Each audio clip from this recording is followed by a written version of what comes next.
নমস্কার সম্মানীয় দর্শক, নিউজ টার্গেট ইউটিউব চ্যানেলে আপনাদেরকে স্বাগত জানাই। रोहिंग्या और बांग्लादेशी घुसपैठियों को चुन चुन कर झारखंड के बाहर भेज। বাংলাদেশিদের উল্টো করে টাঙাবো, বিস্ফোরক মন্তব্য করলেন ভারতের স্বরাষ্ট্রমন্ত্রী অমিত শাহ। অমিত শাহ ঠিক কী বলেছেন, কেনই বা এরূপ মন্তব্য করলেন, বিস্তারিত জেনে নেব আজকের এই ভিডিওতে। তার আগে ছোট্ট একটি অনুরোধ, চ্যানেলে নতুন হয়ে থাকলে চ্যানেলটি সাবস্ক্রাইব করে দিন এবং পাশে থাকা বেল আইকনটি বাজিয়ে দিন।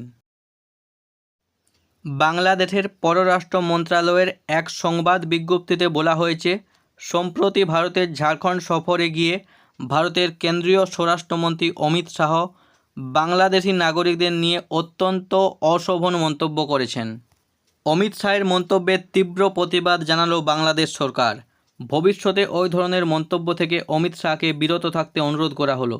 সোমবার ঢাকায় ভারতের ডেপুটি হাই কমিশনারকে দেওয়া এক নোটে এই প্রতিবাদ জানায় বাংলাদেশ পররাষ্ট্র মন্ত্রণালয়। কিন্তু ঠিক কী বলেছিলেন অমিত শাহ?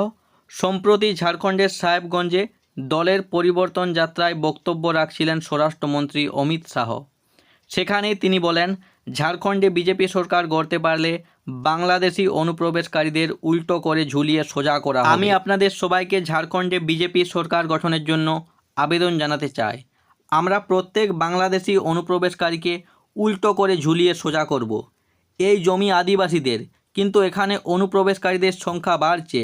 আদিবাসীর সংখ্যা 44% থেকে 28% নেমে এসেছে। যেহেতু অনুপ্রবেশকারীরা জেএমএম, কংগ্রেস ও আরজেডির ভোট ব্যাংক, তাই এখানকার সরকার জনকল্যাণের পরিবর্তে অনুপ্রবেশকারীদের কল্যাণে নিয়োজিত রয়েছে। অমিত শাহের এমন মন্তব্যের কড়া প্রতিবাদ জানিয়েছে বাংলাদেশ।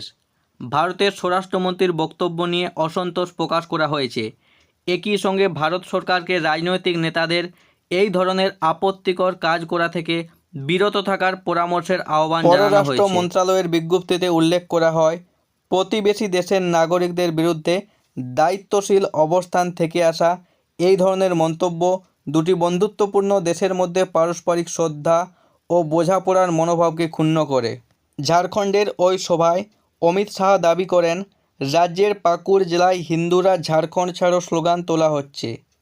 বাংলাদেশ থেকে অনুপ্রবেশের বিষয়টি তদন্তের জন্য ঝাড়খণ্ড হাইকোর্ট একটি কমিটি গঠনের নির্দেশ দেওয়ায় তিনি আদালতকে ধন্যবাদ জানাতে চান।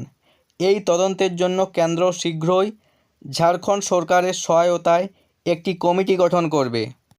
বন্ধুগণ, এই ছিল আজকের এই আপডেট।